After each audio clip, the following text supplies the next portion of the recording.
예시는 가는 거 가리야. 예제라고 쓰대 시가 없네. 목소 내기 좀 하여.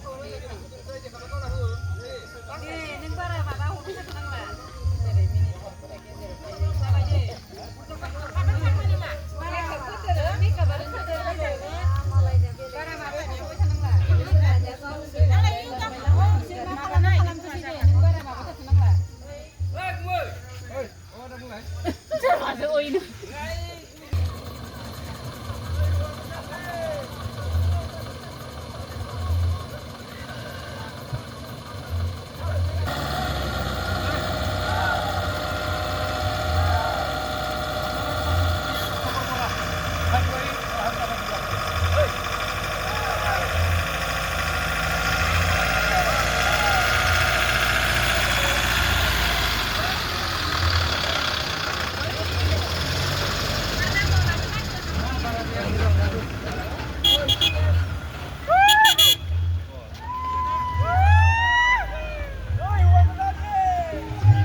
nhiều mà nó biết lịch thằng này mới đi anh thằng bay áo vui mà bây giờ thằng mình cái sai thằng đó cái anh đi ra thích con sẽ gì rồi